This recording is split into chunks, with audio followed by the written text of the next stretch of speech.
This episode of The Edge is brought to you by Audible.com, offering more than 180,000 titles for smartphone, tablet, and desktop. To get a free audiobook of your choice and help Trek.fm at the same time, visit audibletrial.com/TrekFM. And also by Enterprise in Space, an international program of the nonprofit National Space Society. Find out how you can help science and education and become a virtual crew member aboard the NSS Enterprise Orbiter by visiting enterpriseinspace.org. And if you want to join the conversation and share your thoughts on this episode, join the Babel Conference, our listeners group on Facebook. Just type BABEL into the Facebook search field. We look forward to seeing you there. Hi, I'm Rekha Sharma, and I played Landry on Star Trek Discovery. You are listening to The Edge on Trek FM. What have you done out there on the edge of Federation space?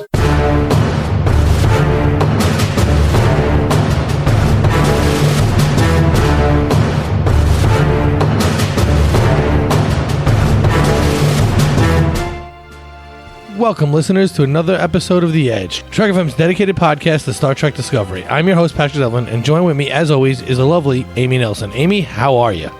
Well, hello. It's been a while since we've been on mic, so good to be here. Yeah, it's been too long, but really there was nothing that we really wanted to talk about. We had the Short Treks Q&A, and we had the New York Comic-Con panel, and then work schedules got in the way, and then we got another Short Trek, so we're like, listen, let's get on mic. We're going to talk about the Short Treks, and listeners, we will get to the New York Comic-Con panel, because I have some notes on that I want to share with everyone in case they hadn't had a chance to watch it. Yeah, so the sad part about that is I'm in New York and didn't watch it yet. And should have been there, to be honest with you, but I wasn't. I know. Why? I've never been to a New York Comic Con. Really? Yeah, it always... So, sadly, like the 2 years that my whole family was going to go, actually, we were on a cruise the same weekend. So, that didn't work out. And then it's such a pain to get tickets for this thing now. I don't even want to go. I loathe the idea of, like, signing up a year in advance to get on a list, to be on another list, to be on a third list, and then it's such a nightmare. Oh, I didn't know it was such a big deal. A couple of years ago, it got really bad. You used to just go to the comic stores. Midtown Comics was one of them. They have a couple locations in Manhattan, and you could buy tickets. And usually if you waited till after the first day, it was hard to get anything good. Like you'd get the Sunday or the Thursday, which is kind of worthless for the price. So kids are not discounted. They're full price tickets Friday and Saturday. And so you would want to you could buy individual tickets or a group ticket for the whole weekend, for Thursday on. And it was usually more cost effective even if you weren't going Thursday to just buy the whole group. Get the whole. Well, now you can't. Like they changed how that works. You can only buy individual days. You got to do it online. You have to be pre-registered to pre-certified. There's like 4 steps, and I always just like lose out on one of them because I just don't care enough. Yeah, they're not about comics anymore. No. So Comic-Con is a stupid name for them. I like them more, and I know I'm a Star Trek fan, so I should love the fact that Star Trek is there. However, I liked them when they were comic conventions. Before they became these comic cons that they are now. And that's it's lost all of that because even the comic book stuff is MCU. It's not the comic books, it's the comic book movies. Right. So, and once Walking Dead took over, I didn't want to go anymore because that show was awful. Well, I hadn't seen that, but there was a definite large Star Trek presence there this year, which I don't think they had been previous years. I don't think it was too big, but there was always Star Trek fans that went there, and you could always. Oh yeah, I'm sure, of course, yeah. But they had a trailer release, so. Yeah, and they also had, they have like people dressed up in costumes.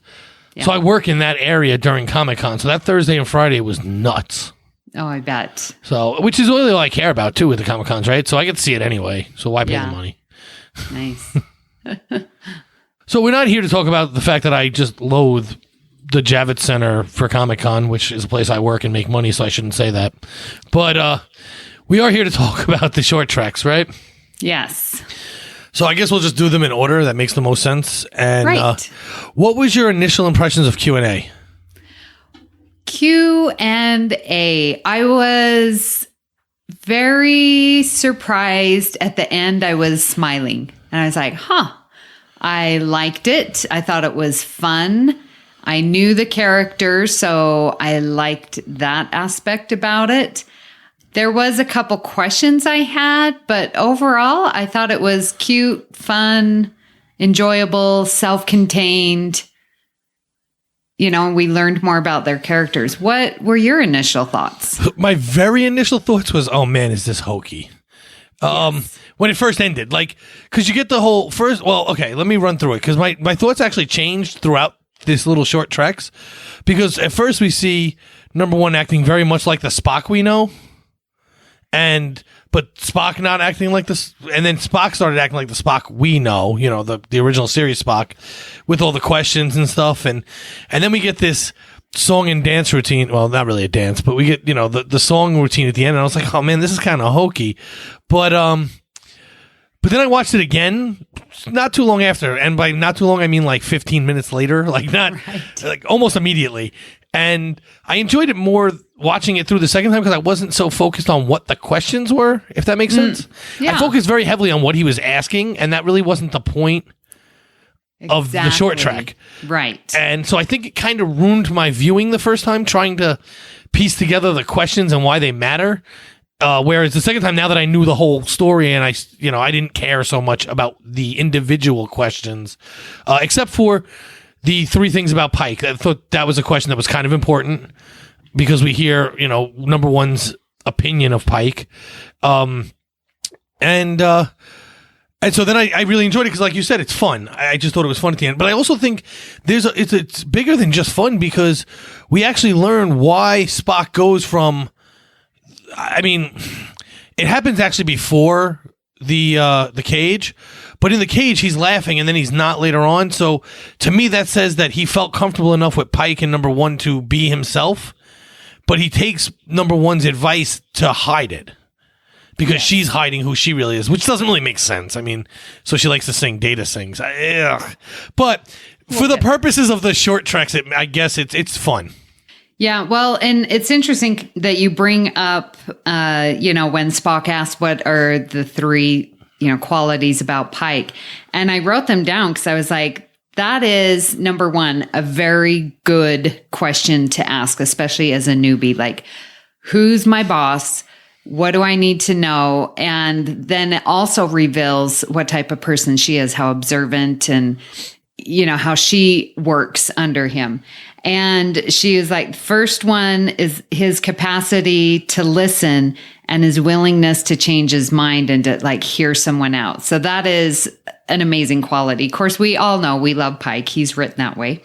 And then number 2 is that he views force as a failure. And I love that because it reminds me of Picard and his diplomacy and stuff like that. And then his number 3 is that he is very unsentimental, except when it comes to horses. And I myself have been viewed as unsentimental. And so it's like, I could totally relate to that. So I really liked those qualities about Pike. So again, he was barely in the episode, and we're learning more about Pike. Yeah, I just don't necessarily agree with the third one. That he's unsentimental? Yeah, except for with horses. I don't buy it because when we first are introduced to him in this series, we end up with him being fairly sentimental about religion. In my opinion. In the one episode, yeah. Okay, but they screwed that all up and they continue to do so now. But and I don't know. I don't take him as unsentimental. I just don't agree with that one part of the statement. It doesn't mean that I'm wrong or that the writers are wrong. People view different people different ways. So it could just be that around number 1, he's never been sentimental or whatever. Or that I'm just crazy. But either way, I mean, whatever. I just don't agree with that one part. The other 2 I like a lot. And I like the fact that they point out that not only does he see force as a failure, but he's actually also the one with the most wins in battle. Oh, right. So even because she says, even though he has the best record, or say she words it in some way that basically he's won more battles than anybody else, he sees that as a failure. Right. Which to me also says, and this is like a baseball analogy, you just kind of shake it off and move on to the next pitch. He can do that. He can just go, you know what? Screwed it up. Had a fight. All right, moving on. Got to move on. He can just turn the page and keep going. Right. Yeah, that's good. Yeah. So. Yeah. So one of the things that I just questioned, and maybe you can help me. So he beams on, he's an ensign, correct? Yes. He's not anything higher, just an ensign. And she, number one, is telling him to ask all these questions to everyone. And I'm like, okay, I've seen ensigns on ships and they're not going around asking everyone questions. And I was like, that was my one issue. I was like, why would she tell him to do that? Because then he's just going to be an annoyance to everyone. And it's going to sort of almost set him up for failure. And it's like, dude, why are you asking me all these questions? I have to get my work done. And I just didn't like the way that she instructed or commanded him to, well, you need to ask everyone questions and that's your job. Yeah, like, I don't. Science officer, I'm sure there's other jobs than that. Yeah, she blames it on the fact that he is a science officer, so he should be asking questions, which I kind of understand. And in the hierarchy of Starfleet, ensign is not the low man on the totem pole, it's the low man on the officer totem pole. Right. So there are plenty of people below him that he could ask any questions he wanted, and they'd have to just deal with it. But that's not how she makes it out. She makes it out as you should be asking everybody questions till you're an annoyance. Yeah. Then he does annoy her, and she's like, oh, it's just a heavy question. Like, nah, you were annoyed. Don't lie. It's fine. You were annoyed. But I don't. We see this all the time, though, in Star Trek, that they don't stick to a strict adherence of military protocol. I mean, even though they're supposed to be, realistically, they're supposed to be a military organization. I know we keep trying to claim that they're paramilitary. They're not. They're a military organization. They might not always fight wars, but militaries don't always fight wars either. The U.S. military, the Navy, will bring aid to places. They'll also, they've designed things like GPS systems that we now use in everyday life with our phones. So that is what they are. But they've always shown breakdowns of those kind of standards. So I guess I can forgive it, is what I'm trying to say here. Yeah. A long-winded way. When they get, at first the turbo lift breaks down. And before you say that, I'm sorry, I have to say this because it drives me crazy the way they show turbo lifts in this show. Oh, Kate, let's talk about, because I'm still on the questioning part. We'll come back to that. Let's circle around that. See what I did there? Yeah. That's awful. Go ahead. So, but yeah, going along with him asking questions. But when they first get trapped in the turbo lift, and she's like, this is going to take a while. And then I absolutely love it. She just doesn't waste any time. Well, we're going to be here a while, so continue with the questions. I love that because I would do totally something like that. It's like, okay, we're just not going to sit here and do nothing. Yes, we have both observed that no one talks in the elevator. That was funny. But that, she's going to use the time, might as well, be productive. And I love, love, love that about her character. I guess that's, I don't know. No, I like that part. I'm actually just talking about the observing no one talking in elevators. I don't observe that as a fact. You don't? No. Oh my gosh, it's like... I'm in elevators all the time, and there's always people talking. Always. If you want to strangle them sometimes, they won't stop. But I've never... This must be New York. Maybe, but we have probably the most elevators in the country, right? Outside of LA, maybe, And, but we don't... We talk all the time in elevators. It's... People get on and get off, and their conversation doesn't even break. And you'll get on, and there's someone talking, and someone will talk to you. And especially on construction sites where we use the elevators, we're constantly talking. Well, the only time that I observe people talking in elevators here in Las Vegas is when they are drunk. So that happens a lot too, comical. I would assume. Yes, it does. But but besides that fact, I mean, I guess it's probably true most places. Because most people are using elevators outside of New York, most people are not using elevators for homes, right? Right. If you had to figure how many people step on an elevator every day, how many of them are just using it for work because they're in tall buildings for work, they're probably not talking a lot because they're just trying to get to work and be done with whatever they're doing at the moment. So aside from that, I do like the fact that she does say, all right, let's keep it going. But also right before that, she got annoyed and like hung up the phone on that girl. Oh, and did she did that a few times. Did she have a Scottish accent? I was like, we're just following through with all engineers are going to be. Yep, Scottish. That's a stereotype we're not getting over.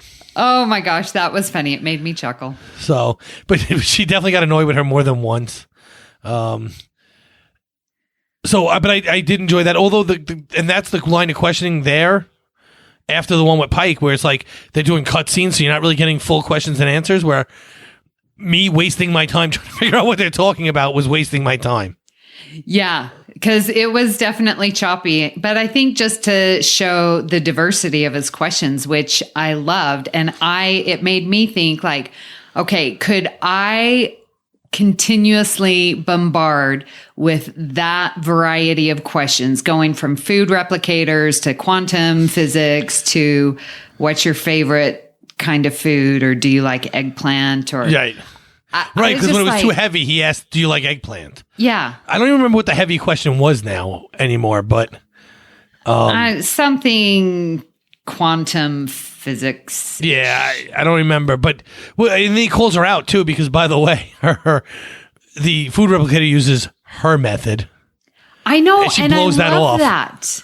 Yes. So she's very humble as well. And it's the Una matrix. I thought that was really cute. And like she improves on systems, and now the food is better tasting and more nutritious. And so, that's the Una matrix. But he shouldn't know that. Well, no, she told him. Didn't she say just call me number one? Do you use system A or system B? I'm sorry. No, I know. He should know her name. And then what? He gets on and says, what's your name? She goes, call me number one. Yeah. He doesn't know her name's Nuna. No. Well, I know. So what's your point? So how does he know that's her name? He knows. No, he doesn't. The first question he asks her is, what's your name? And she says, call me number one. I think it's revealed. Not in that episode. And it's his first 5 minutes on the ship. No, they talk about her name. When? During this whole Unimatrix thing. Yeah, all it said is she says the name of it, and he says, that's your name. Outside of that, she never says, my name is. Right, no, and then she never says that. Yeah. Right, so he wouldn't know her name. It's in Starfleet records, and he does. Then why would he ask her name to start when he gets on board? Well, I think in part because you want to know how to address them. Like when my We're reaching here.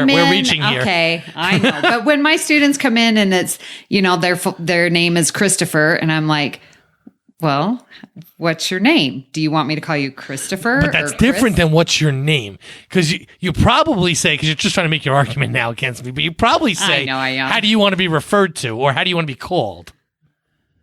I don't have that problem. I don't ever remember any of my students' names at all. I don't even try. Every year it's 200 new students. No, I don't even try. I'm asking them for 9 weeks. What's your name? I just had a kid for an entire semester, then worked the entire summer with him. And at the end, I'm like, I think it's Connor. And he's like, you don't know his name? I'm like, dude, I don't even know your name. And I've been working with you for 4 months. He's like, I'm Rob. I went, oh, you're Rob? Okay. Oh my gosh. Patrick. Terrible with names, which is why it sticks out that he never actually found her name to me, because it's something that I would do. Yeah. Try and get your name, because I'm probably not remember it. Yeah. But he remembers it without even being told. I still remember because you're online, I knew you online first, and it's Patrick Devlin. And then to find out that you are called Pat, and I was like, whoa, because I learned you as Patrick. That's why I still refer to you. Sometimes I'll call you Pat, but it just feels weird. No, most of the time, you say Patrick, which you're one of the few. I know. Well, my wife made my profile before we were married, and I hate being Patrick. Well, I think I told you this. My ex name was Pat, and so it has a very bad connotation. Right. So, great. Horrible. Just a What's horrible in person. a name? Oh. So, but anyway, that doesn't make or break the episode. It's just funny that he knew her name and he didn't know her name, actually. Got it. Yeah. And it just made its way through editing. Look, we're only 20 minutes into talking. I have to find something to talk about. Yeah. So, there it is. So I did like sort of the underlying themes in this and how they were talking about how strength of Starfleet is enriched by diversity and for you to be yourself. You know, when they were talking about you got to keep your freaky to yourself. And I do completely agree, especially in, you know, powers of control or, you know, when you are not subordinate, when you are Authoritative. in the position of authority. Role. Yeah. You have to really do consider how people perceive you because you don't want to lose any of that authority with them because they perceive you as weak or stupid, and especially in a Starfleet capacity. But you still also have to walk that line of being yourself because Starfleet does, you know, embrace the diversity. So I found that interesting. What do you think about that? Yeah, well, first off, I found it really weird when she said you're freaky. I don't know. I didn't feel like that was delivered. I don't know. It was weird. It was. The way she said it, everything really about weird. it was like, that seemed way more sexual than she meant it. Like, it was just really weird. She got really close, said it really low. It was odd to me. Did you think that there was the flirting going on? No, I didn't really. No, I mean, maybe at the end you could see. I didn't see that, but I could see where people would see that. But it just was weird, awkward feeling. And maybe that's what they were going for. So if they were, congratulations. It was awkward. But I did find it odd. Like in general, just to tell someone, I didn't grow up with TOS. So I grew up with Next Generation where the android sang, you know, Right. all the time and listened to Beethoven. So this idea that like you have to hide that about yourself was just a little weird to me in general, because smiling shouldn't keep you from getting a command position. Mm-hmm. Even if you're Vulcan, and he's not 100% Vulcan, but even if he was, that shouldn't affect that. However, I did like the fact that he claimed he didn't want a command position. She called him on that immediately. Uh-huh. She's like, nobody sits for 2 years of whatever that really boring class was and isn't looking for command. So, I mean, I like that aspect of that whole scene. Yeah. Yeah, I did too. So did you, in your wildest dreams, expect her to break out in song? No, not even close. When she said, I understand too, I was like, I don't even know where this is going now. Like, this is going to get weird. And it did. In a good way, but it got weird. and she was so good at it. I know. Like the facial expressions and everything, like it really did look more like a Broadway play than a Star Trek show. You know what I mean? Did you see the little 1 minute extra clip on the app? No. So on CBS, and so it's Rebecca Romaine, and she's talking about how the writers sent her a text and said, do you have any, you know, interesting talents, you know, that you do? And she's like, I didn't know what they were talking about. And so I said, well, I play badminton and I sing Sullivan, you know, those guys. Yeah, whatever that is. Yeah.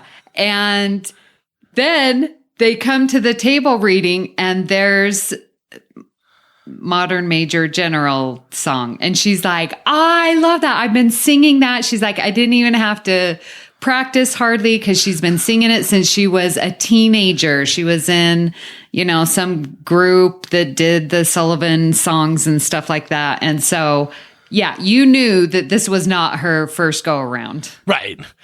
No, she definitely pulled it off perfectly. And then for her to be kind of shy about it afterwards, And then for the pause, the whole thing was directed and acted really well. The pause, and then he starts kind of low and not singing, and then they sing together. Yes. And then they kind of yell in each other's face for the last few lines and or words.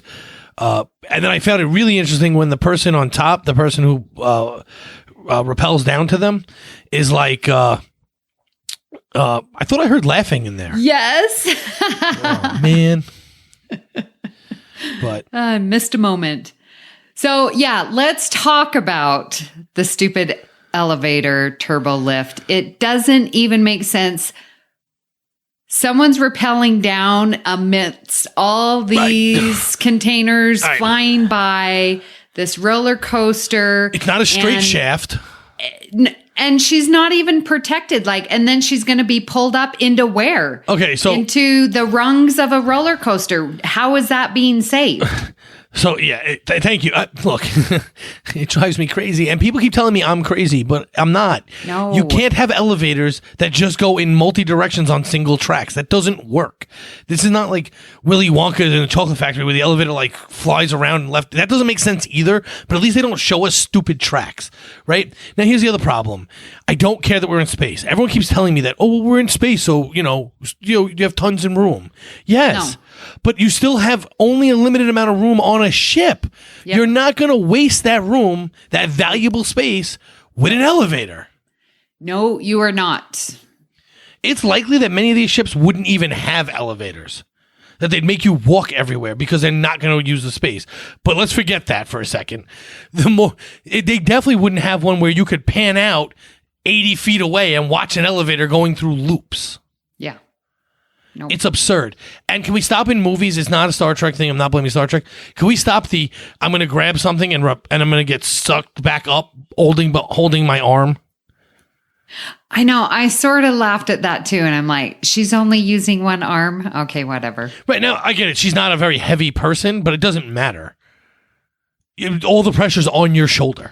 Yeah. You can't do that. It just doesn't work. You tear something. That's why we have full body harnesses to do things like this, because that doesn't work. And I get it. It's like an action hero scene, but it's 2019. Can we move on from this scene now? I mean, we're on the flagship of Starfleet. And they don't have a full body harness. Come on. Yeah. Yeah.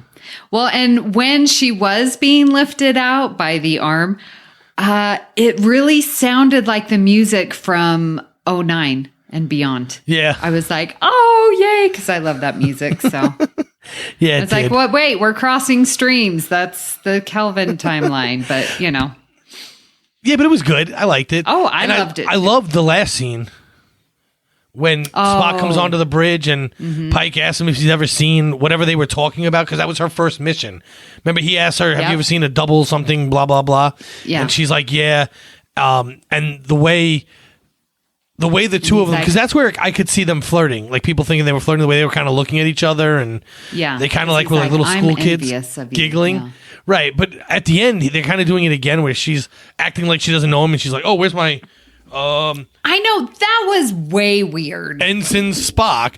Well, it was over... I don't know. It was too overt. It was... And here's the problem. Everybody would know she was stuck in a turbo lift with him. Yeah, exactly. So you doing that actually makes it look weirder to everybody else. Exactly, yes. But it was cute. Their little knowing glance, when Pike asks, do Vulcans, feel awe? And he's like, yes, we do. We just don't show it. And then they just, the tiniest of glances. And I thought, oh, that's cute.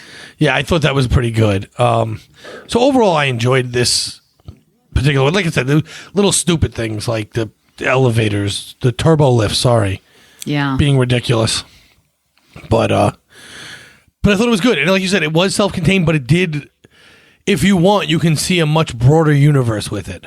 Yes. So yep, I liked it too. Uh-oh.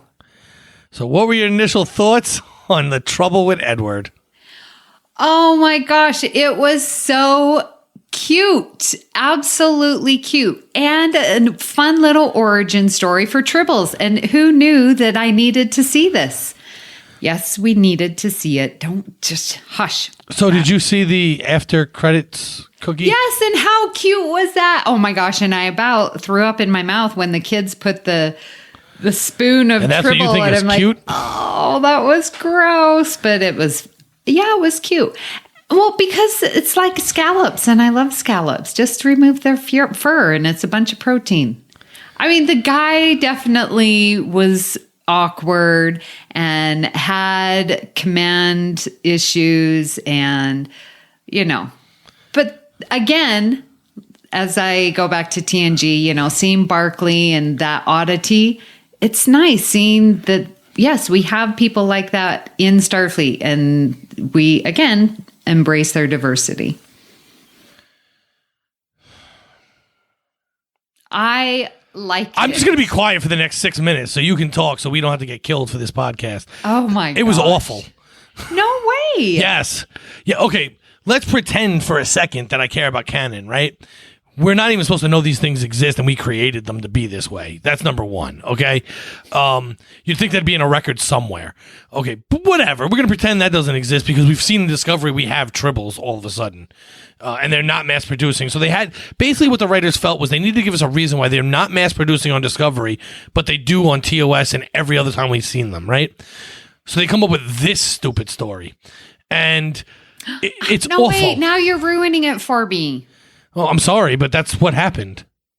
Because, on Discovery with Lorca, he had the Tribble, and it was in his den of doom. And how would he know that?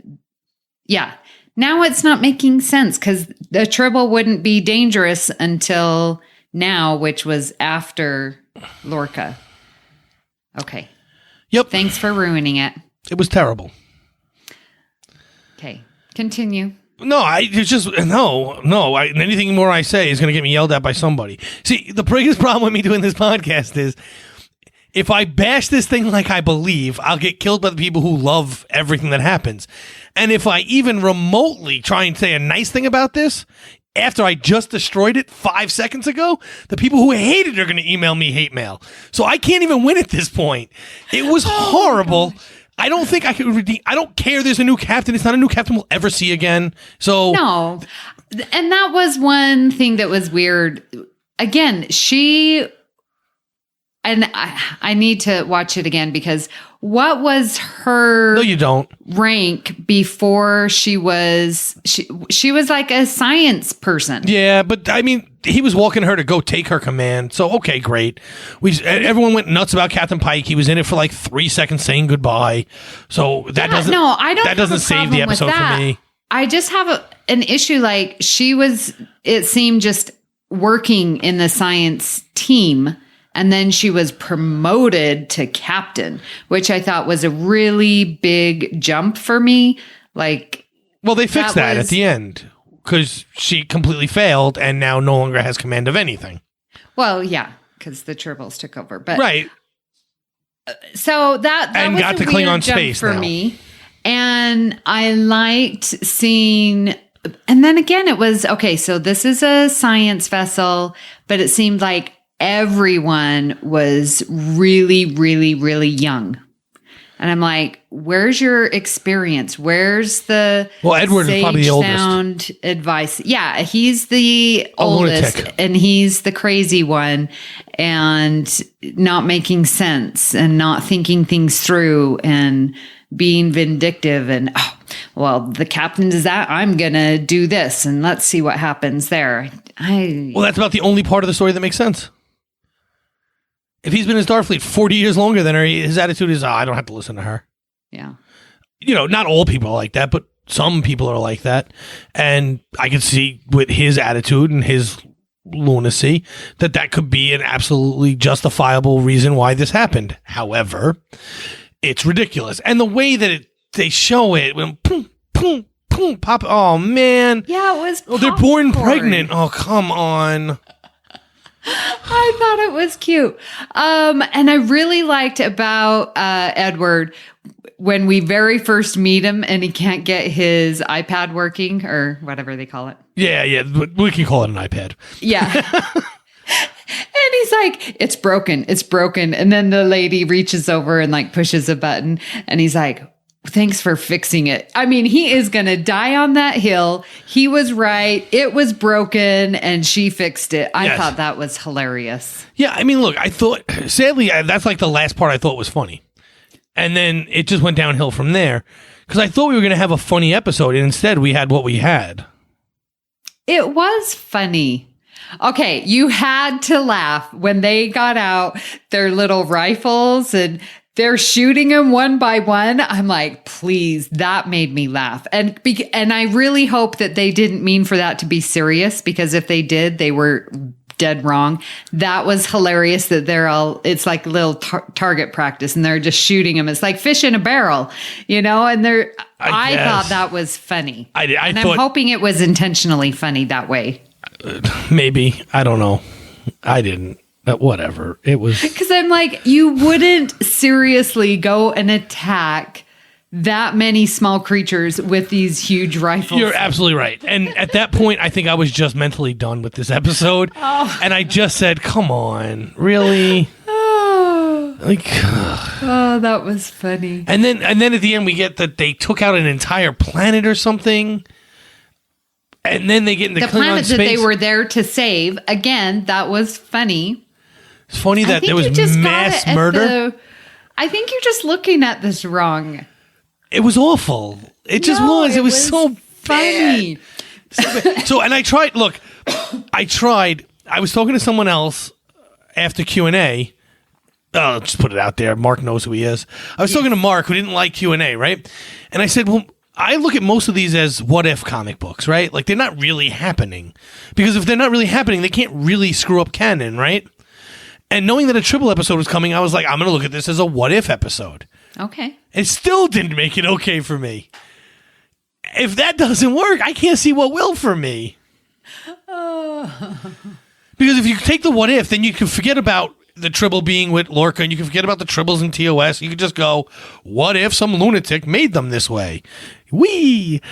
And it still went flat for me. Oh. Well, okay. I like the what-if scenario, because then that sort of fixes the whole Lorca Tribble thing for me. But I think it was fun how they tried to put it back into canon, and it's like, well, now they're in this planet and somehow the Klingons have them. And then, that brings to mind all of the hatred that Klingons have for Tribbles. And I just thought it was really fun. Okay. But then how come, whatever. Okay. And you had to laugh again. I again really hope it was intentionally funny. But the lady, I guess she was in a turbo lift, like being drowned by Tribbles, and her scream of horror, like that was hilarious. Did you not laugh at that part? I know they can't hear me shaking my head, but I don't want to talk anymore. I don't have anything good to say.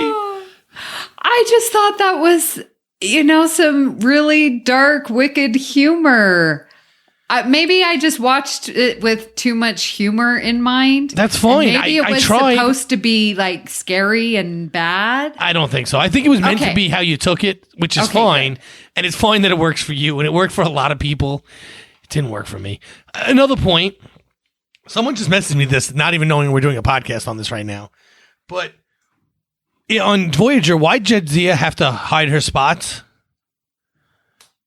There was a reason that Tribbles would attack her or some nonsense, right? Oh, I do not know anything. Yeah, so she had to hide her spots from the Tribbles in Trials and Tribulations. But in this episode, in this short trek, there's a Trill in plain sight on the cabin. Are you sure that's why? I just thought that because they are going back that they didn't have no Trills, and so that would be a giveaway. Maybe I'll have to look into it. It's a very reliable source that just messaged me. Huh. The exact sentence is, so why did Jadzia have to hide her spots in Trials and Tribulations if there is a Trill on the cabin in plain sight in The Trouble with Edward? They don't even know, this person doesn't even know we're podcasting right now. They just happen to come up with this and send it to me. I don't want to give their name because I don't want to, just send me the hate mail. It's all right. Well, but So my point is, are we staying in canon or are we not staying in canon? Okay. I think that's part of my problem too. Pick if it's a what if or if it's canon, but then you got to kind of follow it. Like, great, we put it in. Oh, we put it into Klingons and why they hate them. Okay, but the Enterprise doesn't know Tribbles exist. What? It seems to me that people in general are relying way too heavily on this. We'll just make everything top secret, so that's why it all makes sense now. And if that works for you, great. It doesn't work for me. It just doesn't, because at some point you can't keep making everything a secret. Then no one would know what existed before. Yeah, that's true. Okay, I'm just got on a message board, and it was to hide the fact that she wasn't human. It didn't say anything about Tribbles. All right, I'll have to go watch the episode. That's just something that was pointed out to me, and there is a trill on that episode. But the point is, it all still stinks to me. Alrighty, the trouble with Patrick. Yeah, the trouble is they keep writing these kind of episodes. I don't want to come on here and complain. It's not what I like doing in life. Some might disagree. They might, but they'd be wrong. It's not my fault it's being written this way. Oh, well, I guess there's nothing I can say because I've pointed out all the funny things and just how lighthearted and humorous that it was. Now, please, I hope. Well, I'm not even going to hope, because if you didn't like that, these two episodes, Q&A and The Trouble with Edward, really got me excited about the type of humor that we might get to see in Lower Decks. Okay, but see, now I agree, but that's going to be written in a completely different perspective.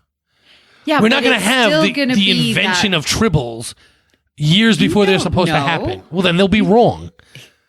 Well, it will be in the 24th century, so. I don't know. I'm looking forward to that show. And I think, again, part of the problem here is you go into watching these, and I didn't really necessarily think comedy when I put them on. So that might be part of the problem. But I mean, the name Trouble with Edward, that's going to be on the lighter side. Right, but I don't know. I did find it funny, so whatever. I did enjoy Q&A. Yeah. And then I even, like I said, when I first watched Q&A, I didn't really like it a lot. I was kind of about it. And then I watched it again and realized I kind of paid attention to the wrong things. So I tried to do that with Trouble with Edward, and I didn't like it even more. So maybe you were paying attention to the wrong things. Twice. I don't think so. I think it was just bad. bad. I told you how funny it is. Go back a third time. If you have to be explained every joke, the joke's probably not that funny. Oh my gosh. I don't know. It just wasn't my thing. No, I really liked him, again, because I just love these little episodic self-contained stories. And they both were exactly that. There wasn't, I sort of felt like last season's short treks, especially The Brightest Star, that was feeding into a big storyline arc, right? Right. And we knew that because it was with Saru and his, everything. These, I think, take them or leave them, because they're not going to obviously impact season 3 of Discovery. Oh, no. Absolutely. And they're not. If they end up on a planet with Tribbles at some point, I'm going to scream. Yeah. Just telling you right now. They won't. And they're not continuing the story of season 1 or season 2 of Discovery. They're just little bits of character insight into Starfleet, self-contained. And I love that. I like them actually better than last season's, because last season's, they felt too connected. You know what I mean? I know what you mean. I don't know if I agree. Yeah. I know. And so I felt like, it's not a complete story. And each one of these, bam, done. And Rebecca Romaine actually said in one of her things on the thingies interviews, or it was Ethan Peck, and it was like, yeah, it's not part of this big long story. So it's like a first act. Okay, but then don't make it part of the canon story. Canon schmanon. Yes, I know you say that. And for some reason, you'll get away with that. But if I said that, I'd be murdered by the listeners. Because that's what they all talk about all the time, right? Oh, my goodness. It was just fun, enjoyable, meant to make you laugh, but it didn't. No, so I it get didn't. it. It definitely did not make me laugh. I sighed a lot. Does that count? It was interesting, because we on this show have talked about leadership styles and captains. So here we get to see a brand new captain, her first, and I'm just going to give her a D-. You're being nice. Okay, I was. She was awful. She was, and right? I wouldn't blame her for the ship and everything else like Starfleet did probably. No, her interactions. But yeah, the way she treated him before that was just awful. She did not have the command style that I would respect. No, Let's and just put it that way. She didn't have... I've said this before. I can deal with almost anybody as long as I know what rules I'm playing with. So I've dealt with people like her and had to do whatever it is, just to get by the day or whatever. However, she's not the person who could get away with that style with me. You know what I mean? Like, I don't really respect the style, like you said. I don't. Just like she browbeat him into doing what she wanted. It didn't work, by the way, which is probably would have been me. I probably would have just went and did my experiment and called it a day because I don't respect you. But there are other people who I've seen browbeat people that you just kind of do what you have to do and get through till the next job, She doesn't have enough clout to do that, though. Yeah. You're like a brand new captain. It's a union term, but the ink's not even wet on your card yet. They just printed the damn thing that said captain, and you're trying to act like you know everything. Yeah. Now, again, another point that, I hope that they intended it to be funny. Oh my gosh, I'm just laughing thinking about it. Was when this conversation is over. And it went on for 5 more minutes. I was dying. This is over. Well, it's not over if I continue talking. No, they went back and forth. Oh my God. That had to be intended as funny. No, it was. It definitely had to be. It was clever. Yes, it was. Because I'm no one would dare continue talking to Lorca, Pike, Picard. No. No, it would be the conversation. You would stand up, walk away, say, thank you, Captain. But she doesn't have the clout to pull that kind of maneuver. Yeah. I mean, if I'm him, I've been on this ship for whatever. Yep. You got here 10 minutes ago. Yep. And you've already told me to do star gazing when I'm a protein specialist. Are you crazy? Yeah. You're out of your mind. If you're going to transfer me to another project, it has to be within my wheelhouse at least. Yeah. It almost was like she didn't even know what she was doing, period. This was our first day dealing, like if she wasn't a scientist. That's like a foreman coming in my shanty and going, hey, Pat, today, what do you do? Oh, you're doing panels, right? No more. We're done with that. I want you to go outside and I want you to put all the sinks in. Bro, I don't do sinks. Yeah, just go do it. Yeah. Guess what? I'm going back to panels. Well, and now we're getting a little more serious than I think the episode was, or the little short trek. Of course, it's more serious than it was intended to. But again, we have to have something to talk about. But in a leadership role, and you cannot deny that leaders will assign people to undesirable jobs in order and in hopes that they themselves will remove themselves from the job. Of course. Because they want to get rid of them. Of course, but that's not, I don't respect that as a tactic. Right. If you want to get rid of me, fire me. I'm not going anywhere. I need a paycheck. Sometimes you can't. Yeah, well then, sucks to be you.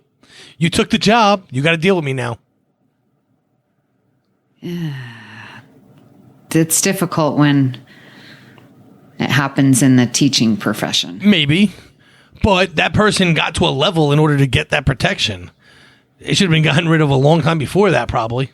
Yeah. And a lot of them, and something I also noticed because I'm dealing with this at my kid's school right now, a lot of them don't have tenure and they're going to get there while doing the things that people are going to try and get rid of them for. So get rid of them now. Don't let them get that deep. And then you don't have to worry about that nonsense. I wish that could happen easier. Maybe. And I know I'm going to get crucified for that for all the teachers because, whatever. Probably not. Stay but strong, but probably not because I'm agreeing with you. However, and I'm actually not really agreeing with you, but because I'm disagreeing with you, they'll kill me. The problem is that the school systems for a very long time took heavy advantage of just firing people when they got money. And they always blamed it on, well, we're using taxpayer money. So the union stood up and made you, that's it, you can't get rid of me anymore. I understand the concept of it. I understand why it's in place. And most of the good teachers stay good teachers after that. Yeah. Usually you don't find someone who cares about teaching that just goes, my job's safe for life, screw it, don't care. Yeah. Unless something like this has already happened to them 12 or 13 times where they keep getting bounced. Like in New York, you can get bounced from school. Even though you have tenure, it doesn't mean you have a job. Right. Because you could just get bounced out of your school, and if you're an art teacher, maybe you don't find another job. They didn't fire you. They just don't have a position for you, right? Mm-hmm. And you could always keep trying or whatever, but whatever. But if they bounce for 12 schools in 12 years, they get jaded. I see it in my industry too, by the way, because once you're in my union and you got an A card, that's it. You get laid off. You go back to the hiring hall. Eventually you'll get hired. You'll go back out. And there are guys who know that I'm here 17 weeks. And at the end of 17 weeks, no matter how good of a job I do, I'm getting laid off. So I'm not going to kill myself anymore. Mm-hmm. But typically, the vast majority of good electricians are still good electricians, even though I know I'm getting laid off in 17 weeks. Mm-hmm. I'm going to do my job because I still got to go home and look at myself in the mirror. Yeah. So, like I said, it's happening in my kids' schools right now where there are a bunch of teachers who are not tenured, and they're going to get there because their friends or whatever are protecting them, but they're not good teachers now. They're not going to get better when tenure pops up. No. And the good teachers that are dealing with this, that are having a hard time with this, I'm not going to name any names, but whatever. I'm not even going to say who they taught, but I know them, and I talk to them somewhat regularly. They're getting pushed out, like you said, but they're the ones that should be staying and getting the benefits, and they're getting pushed out, and they have tenure. But they're getting destroyed. So for the teachers who don't have it. Yeah. And then that comes into money, but yeah. Of course it does. Yeah. None of them are getting paid enough. Not at the school, not here. I can't talk for the rest of the country. I know people have their opinions of that, but none of them get paid enough. And then you have the exact opposite. Because I'm sorry, I know you're a teacher, and it would be great if you could make millions of dollars a year, but teachers don't provide revenues like baseball players do. So it's not going to happen. It's just not, and you see those posts on Facebook all the time. I guess people feel real good saying it. But the bottom line is, I don't make enough revenue to make you be paid like a baseball player. I just have to come to grips with that because I would love to be paid like a baseball player too. I risk my life more than they do, but it's an absurd belief that I should actually get that. There's 13,000 of us in New York City alone. Well, that was a tangent. A huge one. But again, it goes back to her. I don't think there are leaders who could get away with the way she was treating people and acting and pushing people around and pushing them into positions where they don't want them.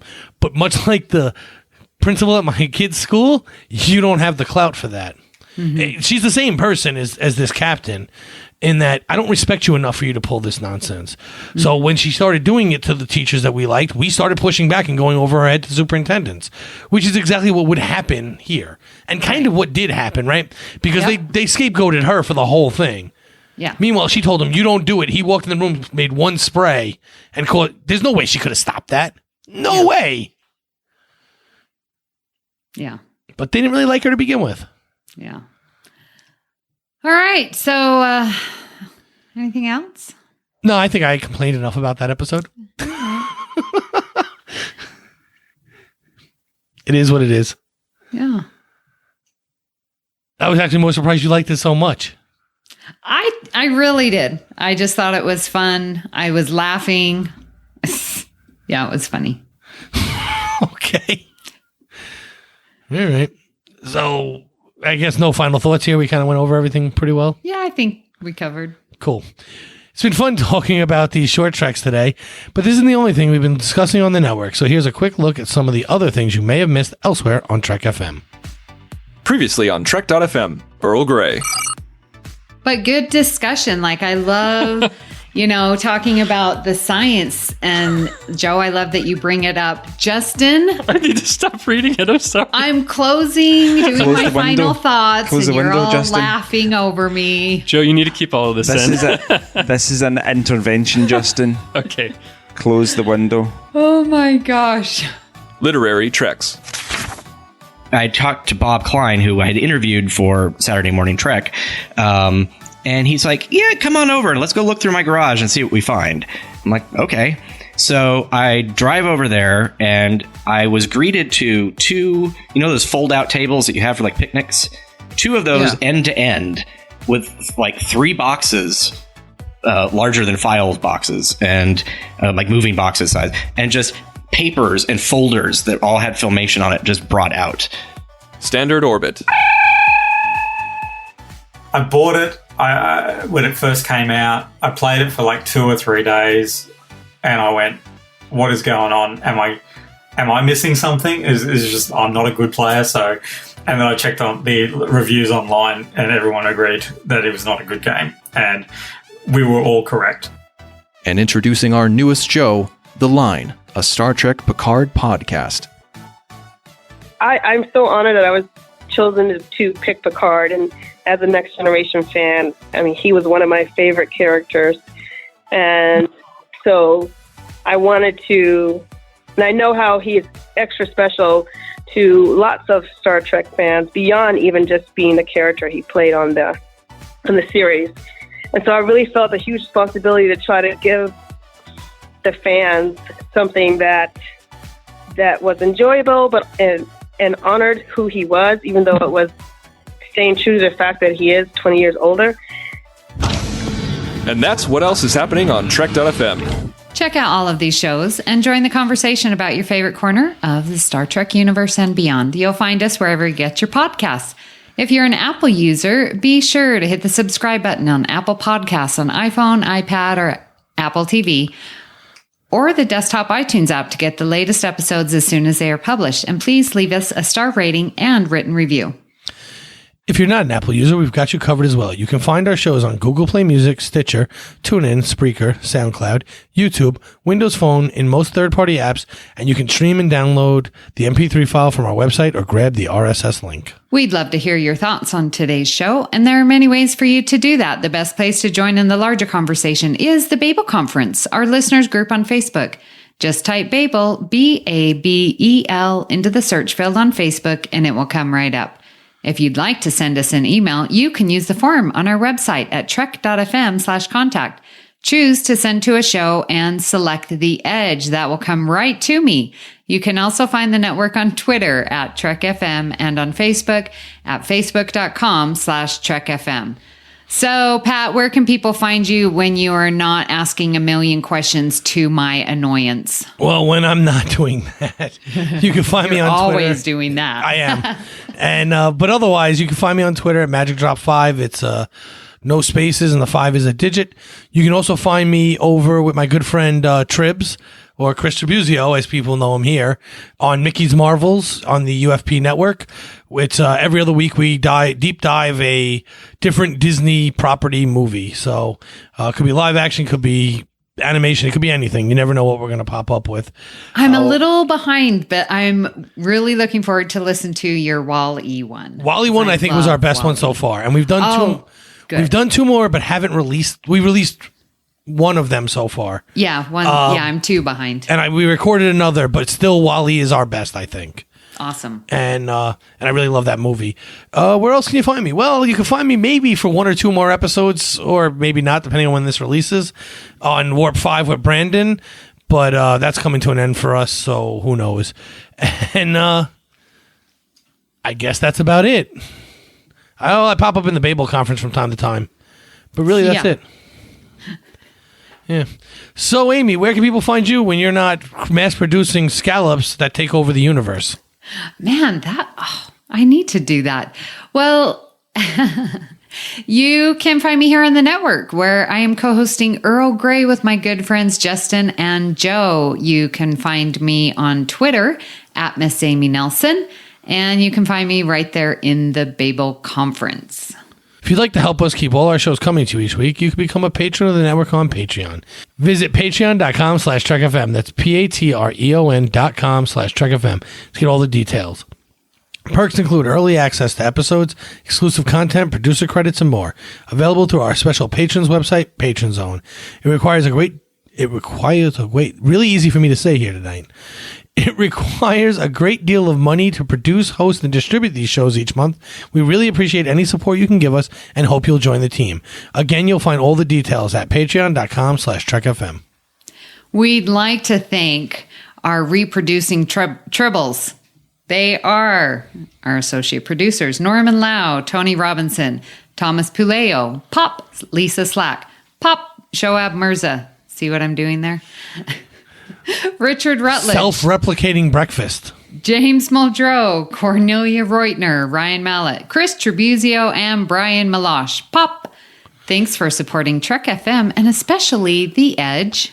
So that breakfast wouldn't work because they'd actually outgrow the box too quickly. But we're not going to mention that, right? No, that was hilarious. And I'm like, she's going to keep on pouring and then that was kind of funny. House it is just going to fill up. But it didn't. They kept going in the bowl and then that was it. It was very weird. I know, it was cute. It was a bowl that ate them themselves. So thank you for listening and join us next time to see what's happening on the edge of Federation space.